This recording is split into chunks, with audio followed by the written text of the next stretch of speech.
I'm making this video about armyworms and what you need to do to spray them, and if you do.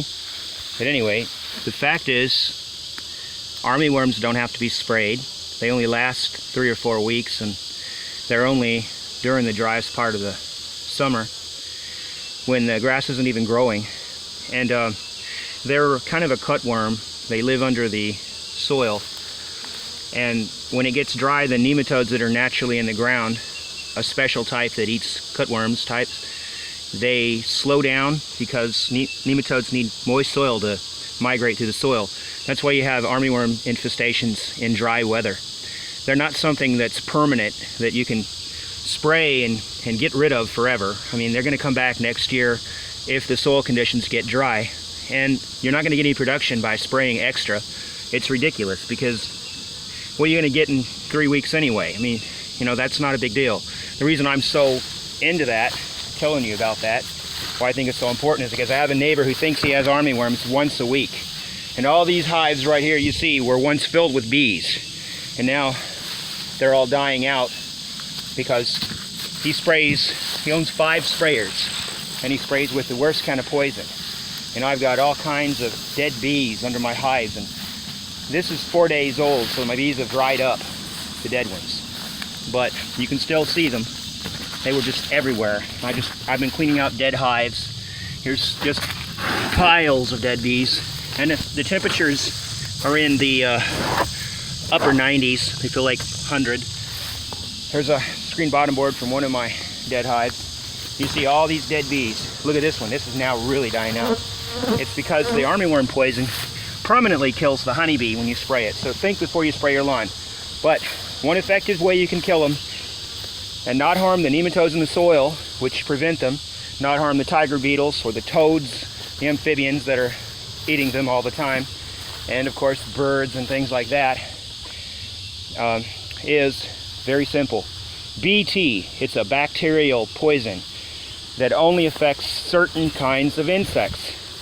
And certain types of BT, which are very inexpensive and available. I think one of them is called Christaki, one of them is called Azawai. That's the subspecies of BT.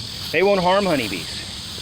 But unfortunately, no one cares about the honeybees. That's the reason they spray for armyworm out in their fields. And Sue Hubble, author, in the 70s and 60s, she wrote lots of books about bees. And she lived in Missouri, and armyworms killed her bees. One time 40 hives. Well, I've lost 50 hives to armyworm, and I'm not very happy about it. Nobody would be, especially since I don't even have armyworms here. It's right across the road where he sprays.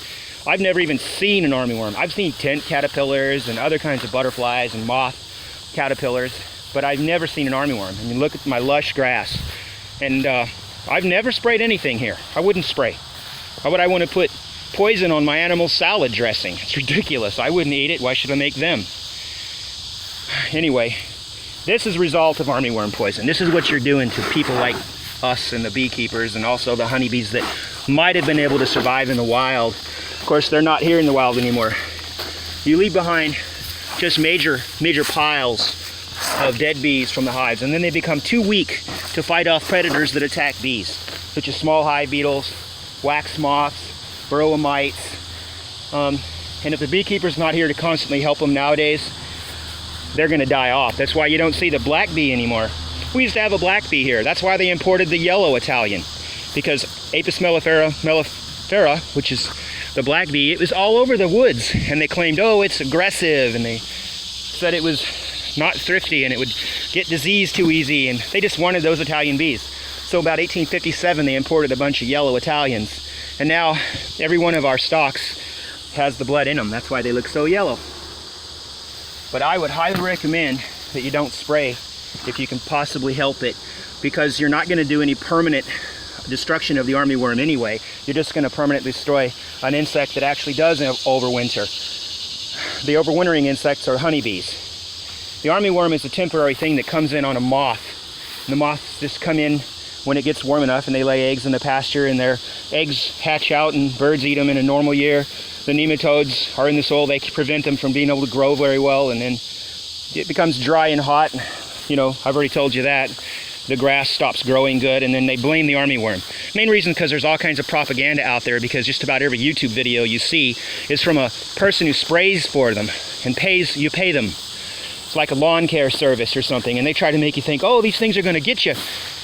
And they'll blame, you know, things. And a lot of the armyworm pictures that are on there are actually tent caterpillars, because the tent caterpillar is a tree dwelling caterpillar, which I can show you, which is probably the reason that my neighbor constantly sprays. He thinks they're armyworms, but they're not. This is one of my very young pecan trees. Let's see if I can get over there. Those are tent caterpillars, and they make a silk web so that birds can't eat them, and they protect themselves there, and they stay there, and they don't do any permanent damage to the tree. They're just there a short while, and you see the bud growing there. It's not harming the bud at all, and it won't. And they end up migrating for a little ways to the tree, but they're very efficient, like silkworms are. It only takes a handful of mulberry leaves to make silk, and they just take a handful of your pecan leaves, and then they're gone. They become butterflies and leave, and you see them no more. And the tree comes back beautiful, healthy and green all over again. This whole tree has been affected, and it's because it's hot, it's dry, and see, it's already getting new growth really good. Nice new growth. And one reason is probably because the caterpillars drop a lot of poop, and that's fertilizer. I don't know why, but seems to be like pruning. Makes it come back healthy, really vigorous.